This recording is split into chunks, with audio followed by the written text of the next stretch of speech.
Hey, everybody. Welcome back to the Miracle of Healing. We have a really special guest with us today, Dr. Holly Duckworth, and she's a mental health practitioner, an author, and the highest level certified practitioner of Quantum Healing Hypnosis Technique, otherwise known as QHHT. And I'm such a fan of this technique. I really love it. It was created by the legendary Dolores Cannon, also a huge fan. And Holly was actually trained by Dolores herself before she passed away, which I think is a great. Can't wait to talk to you about that, Holly. And since then, she's really devoted herself to doing this practice the way that Dolores did. She holds a doctorate in psychology. She's trained in the safe and sound protocol for nervous system healing, and she's the author of a really beautiful trilogy of books. Finding Purpose, Finding Forgiveness, and Finding Gratitude. I think that covers everything pretty much. Holly, you gotta do the next one, Finding Love. I don't know, maybe, but, um, and it's really sharing sort of the wisdom that comes through the higher self, which is the part of ourself we really access when we do QHHT. So, let's just bring it up and jump into the conversation. Thank you so much for being here today, Thank Holly. thank you, Lisa. I'm so excited. I love, love, love Miracle of Healing and, so excited to be here with you. Yeah, great. Well, always like to start these things by talking a little bit about your story and how you got to. I know you have an interesting story, but how you got to be where you are in your healing journey. Yeah. Well, like most people that have a spiritual awakening, I found, I got to this through tragedy, right? Don't most of us Yeah. get to our spiritual awakening through some sort of crisis, and me included.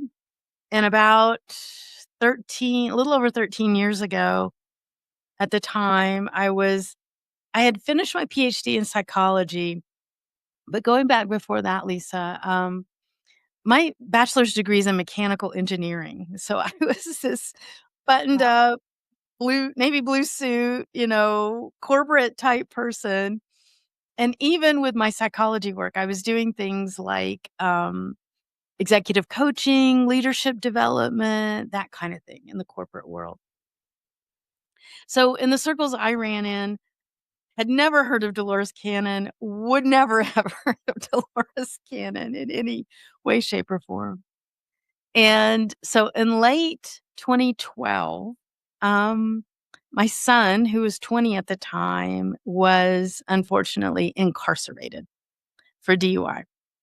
And we lived in Phoenix at the time, and there was a particularly notoriously tough sheriff in town.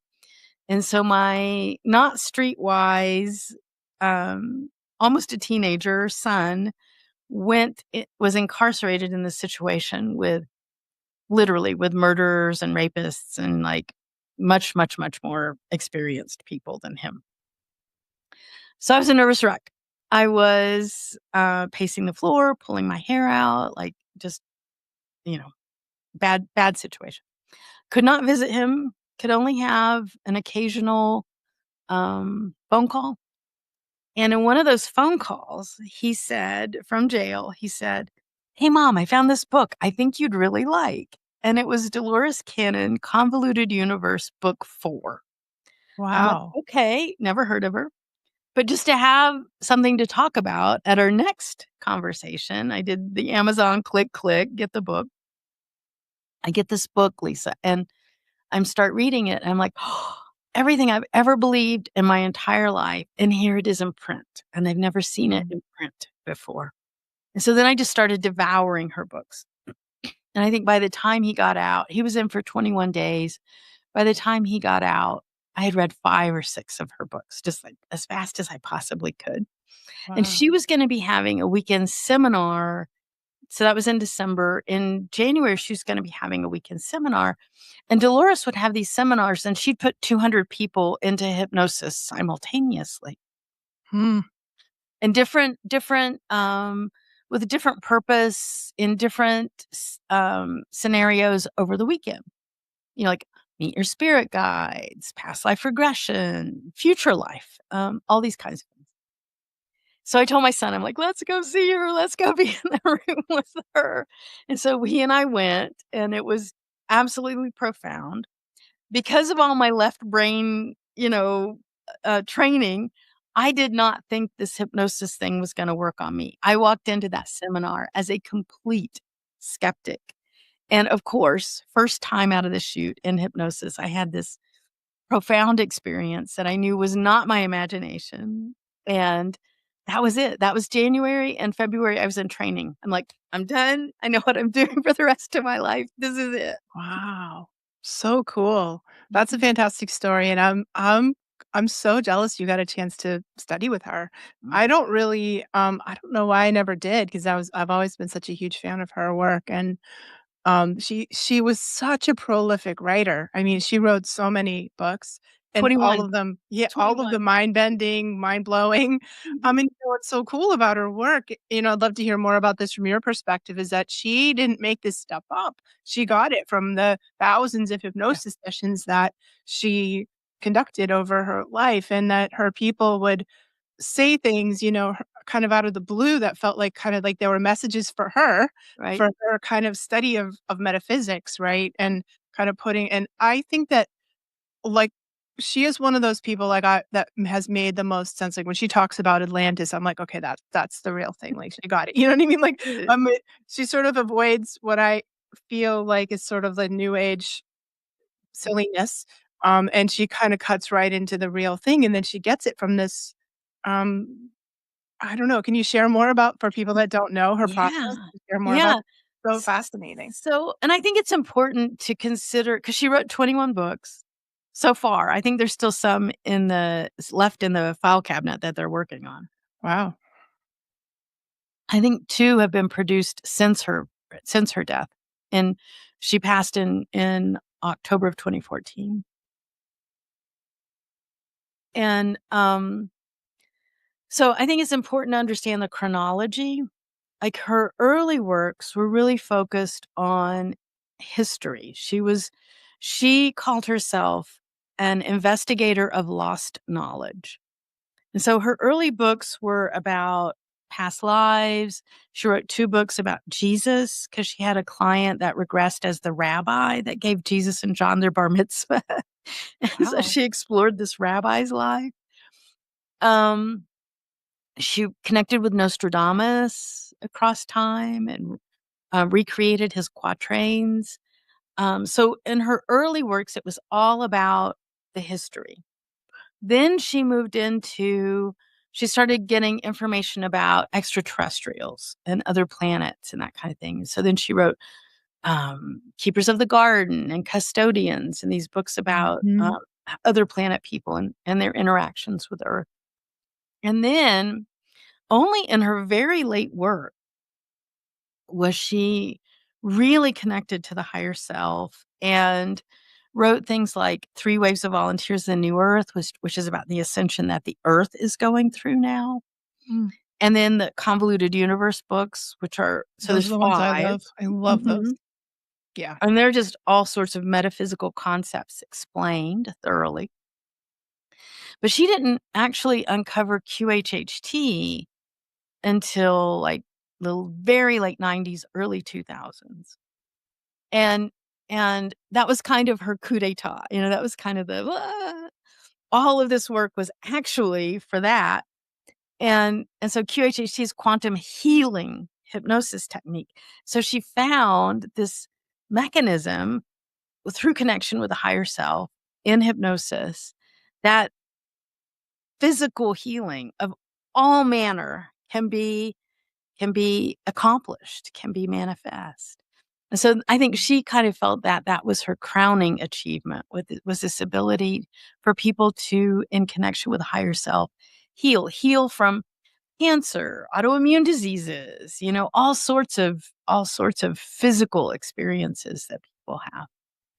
So And how does the hypnosis technique, connect us to our higher self? And can you explain a little bit about what happens in the hypnosis session? I mean, these are marathon sessions. they are. They They, are. like, take a Yep, whole day.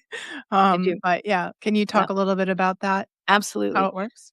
Yeah, so QHHT, it's only ever done in person. Okay, Mhm. I'm physically in the room with my client for that day, and you're right, it's 5 to 7 hours. The session is 5 to 7 hours. So I spend the entire day with one client. Client comes in with all the questions they want to ask the higher self. So, physical healing, emotional healing, life decisions, relationships, past, present, future, it doesn't matter. And then I spend a couple of hours chatting with the client to make sure that I understand those questions and the context around the questions. Because when we get into the hypnosis, I'm just having an organic conversation with a higher self.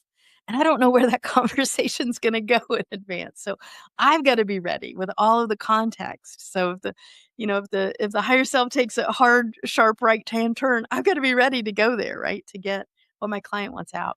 So we spend a lot of time making sure that I understand the questions and the context. Then we go into the hypnosis. And the hypnosis alone is 2 to 3 hours. Mm. Now, most clinical hypnosis is maybe an hour session. And if you think about that, you go in, you see the psychologist, and, there's like 5 or 10 minutes of prep. And then there's the hypnosis, which might be 15 or 20 minutes. And then there's the debrief after.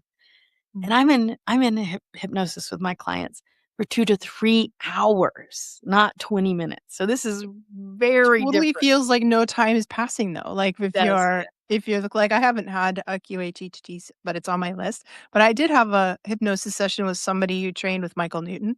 Mhm, It was the life between life, mhm, which is kind of a similar vein. And Michael Newton got to the same place. He was also a regression mhm, therapist and got to the sort of same place that Dolores did. So funny how those different paths up the same mountain, right? mhm, Got to the same place, mhm. but it does feel like no time passes when you're in in the hypnosis yourself. It's so Yeah. crazy.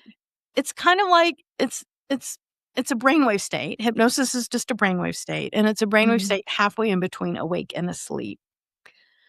So you have that, I think we've all had the experience of having dreams where in the dream it feels like days went by. But of course you wake up and it's only been a few hours, right? Or the vice Right. versa. Like Yeah. you've been asleep for hours and it was like, well, that dream lasted a half an hour, right? Mm. And so that time distortion is everybody's kind of experienced that in their dreams. And it's the same when you're in hypnosis. Mm. And so in QHHT, when we're in hypnosis, so we connect with a higher self. And a lot of people ask, well, what's the higher self? What do you mean? And I always ask. I ask the higher self, I'm like, how would you describe yourself to him or her, my client? So they have a personal vocalization of the higher self of how they That's want that cool. person to perceive them. Right. Yeah. And so we get answers like, I'm the eternal part of her. I'm the part that's always been with her, always will be with her. I'm the part that knows everything. I'm the part that knows is connected to source. And so there's lots of other names we have for this, oversoul, consciousness, a source energy, super consciousness. Think that. Mm. Okay. Mhm. It's not your soul. Your soul is the spark of source that's resident with you in your life, but it's even bigger than your soul. Okay. Mm. So a lot of times people use the term oversoul. It's the soul that is having all of your incarnate experiences in the now, right? Mm. So that's the higher self. So I'm having that conversation with the higher self. And when it comes to physical healing, I think one of the most important questions that we have is why? Why is Bob experiencing liver cancer? Let's say there's always a reason, always a reason. Mm. I mean, it could Wow. be it could be a physical injury from this life. It could be an accident, but most of the time it's actually purposeful and a message from the higher self to say, do something different, be a Mm. different way. So if you get all that figured out, sometimes the higher self will heal instantaneously. I'll ask, well, now that Bob knows that, does he need to keep this experience with cancer? If the higher self says no, then I'll say, then can you just eliminate it right here, right now? Sometimes the answer is yes. Sometimes the higher self says, well, we could, but we won't because he needs to do X, Y, and Z to change his or ideas or beliefs or behaviors. And then sometimes the answer from the higher self is no, he needs to keep this experience with the liver cancer because blah, blah, blah. And then, but at least we know now the purpose of Mm, that physical fascinating. experience. Yeah. Wow. All that's audio recorded. And then it's super, super, super important for the client to then go back and re-listen and re-listen and re-listen to that recording over and over and over again. And all of this is one and done. You only Hmm, ever have one session. that's amazing. Yep. Wow. And what kind of things do you see happen? Like, I mean, you talked about cancer and physical things. Are there emotional or relationship things? Like, what else can happen? Yeah. So one of my favorite healing stories is um this gentleman who came, his son sent him to my office, which is always a little sketchy for me because I'm like, does he Mm. even want to be here? I don't know. Anyway, it was his father. So, and the son was an MD, was a doctor. And the father had bladder cancer, and it was a recurrence. So he had already gone through all the chemo and everything. Bladder cancer came back, and so his son, instead of a second round of chemo, sent his dad for QHHT, which I think that's a hilarious setup that this MD sends his dad. And not only that, but this gentleman was was originally born and raised in Pakistan, and he's a devout Muslim. Wow. So he's in my office for QHHT, and he was one of these people who some people are like this. Different people experience hypnosis differently. And this gentleman was one of the people that he had no conscious awareness when he went into that brainwave state. So he didn't know what was said. And they healed his cancer instantaneously. And so I wake him up. He doesn't know what happened in the last 2 hours. And he goes to the restroom right after. And I'm working on his recording, getting ready to tidy up the session. And he comes bursting back in my office after going to the restroom. He goes, "What happened? What happened?" And I'm like, "Well, they healed your bladder cancer." Because, I mean, it was bladder cancer, so he had problems in the restroom. And then after the hypnosis, he went to the restroom and didn't have problems, and it freaked him out. Wow. And so he was so instantaneous healing of this recurrence of bladder cancer from the dad of the MD who was a devout Muslim. And I just love that story because it's like, wait, what? It's got a lot of angles about why you think it wouldn't work. Exactly. Right. Exactly. And so Oh my. after that, his son, like I still have a steady stream of clients from the doctor. Smart doctor. Right. Well, but I want to say to him, I'm like, dude, go learn QHHT and you can actually be healing people. That's super cool. I love that. Wow, thank you for sharing that story, Holly. And I'd love to talk about your books, as I know you have these 3 books that you have, and, Mhm. let's talk about them. How did you get them? Did you get them like Dolores did through listening to your clients? Yeah, they're all three based on an exploration of QHHT sessions. And of course, Spirit guided me to write all three of them. When I wrote the first one, I didn't know there would be three, or I probably wouldn't have written any because it's daunting.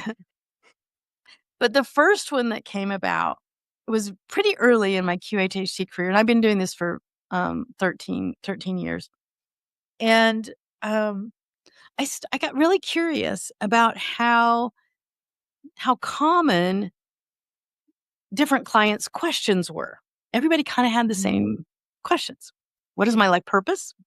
yep. What is my life lesson? And how do I connect with my higher self? Mhm. And I was like, oh, well, those questions make sense. Almost everybody had those questions. But then what really freaked me out was how the answers were the same across clients to these same questions. And so that's what the first book is. The first book is Finding Purpose. Surprising Wisdom from the Higher Self. And it's a compilation of over 400 QHHT sessions and the answers to those questions. And I'm trained in a specific kind of qualitative analysis, like hard science kind of analysis. And so I use that kind of analysis on all of these answers. And I found, for example, that there's only 4 different kinds of life purpose across hundreds of clients.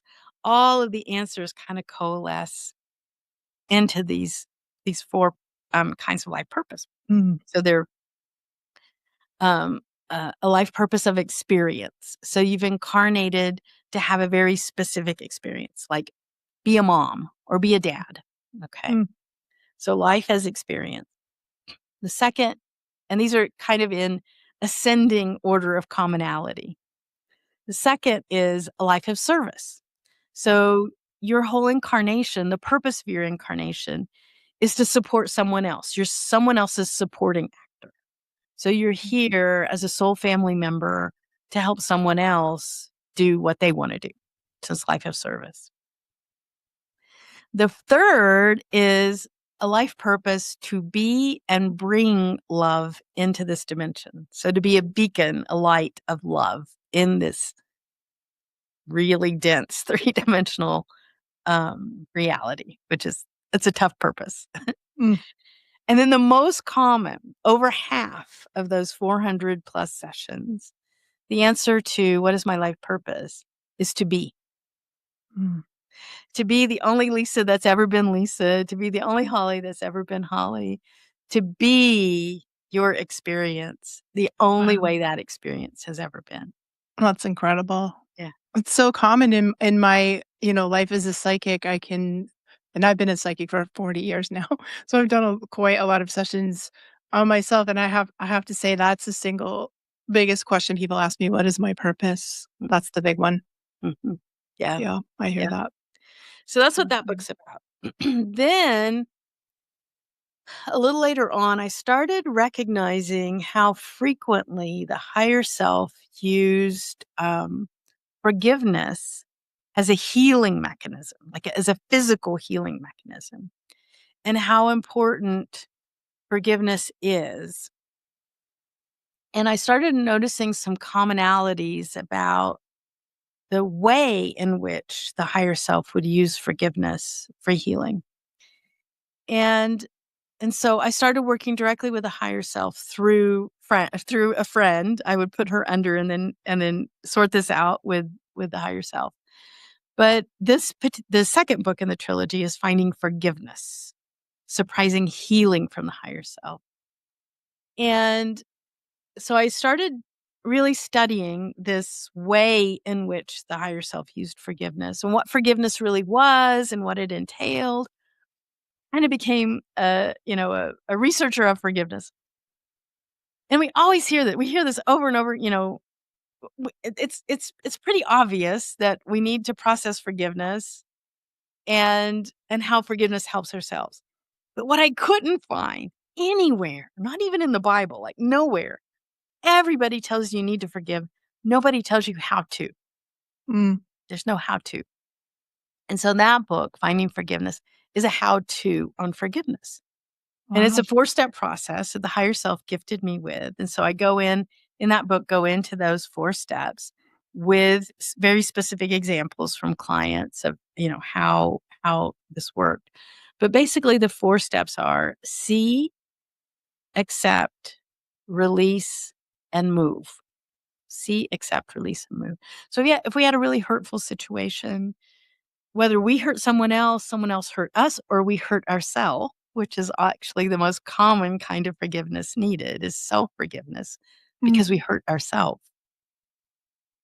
Then we need to see that experience from all perspectives, from everyone's perspective, the bystander's perspective, the higher self perspective, my personal perspective. We need to accept it happened. A lot of times we get into denial. Well, if only they had done this. Well, if only they had said that. Well, if only. No, we have to accept what happened as what happened. Release is realizing it's in the past. It's not real anymore. It happened, past tense. So we can release that energy into the past because it isn't in the now. And then the most important, the fourth, and I thought we were done after that, but the higher self was like, no, no, no, there's one more really important step, and that is move. Now that you've had this hurtful experience, and now that you've focused on your healing from it, what are you going to do with that? You have new wisdom, you have new knowledge, you've grown because of that process. What are you going to do with that? Are you going to pay it forward? How are you going to bring that Mm. healed state into your life? And so, yeah, that's the 4-step process. Wow, incredible. Yeah, Love it so much. yeah. And then the last one, and this book just came out, this past year, less than a year ago, is Finding Gratitude, Surprising Growth from the Higher Self. And so we're all, we talk about our purpose as in a mission, but nobody forced anybody to incarnate. Everybody incarnated voluntarily, right? And why? Why? I mean, you were in a place of perfect peace and love and, and eternity and infinity. Why would you want to come here? Right. And it's always for soul growth, right? Your soul is Mm. yearning for this experience, for the wisdom and the growth that comes out of that. And what I started to realize is often this growth, we get really, really challenging situations that accelerate that growth. But how we accept those challenging situations is what how we be, our state of being in the middle of the challenge can amplify and accelerate the soul growth. And the state of being that does that is a state of gratitude.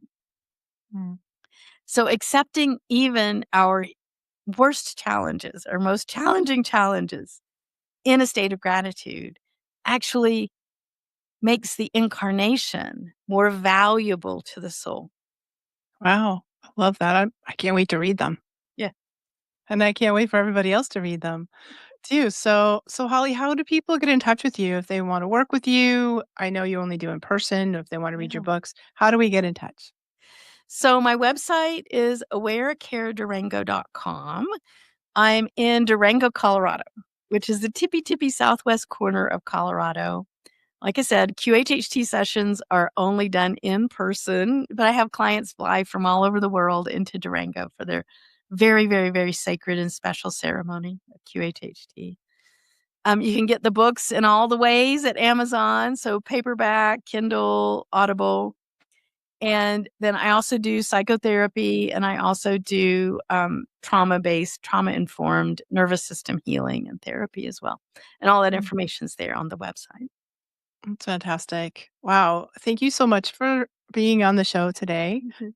Holly, Thank and thank you so you. much for the work you're doing in the world. It's so beautiful and um I don't know. I think it's great that you're working the way you are and that you're writing your book. So thank you for your contribution to the healing, the miracles of healing that we're having on the planet right now. Thank you, Lisa. Thank you for letting me share.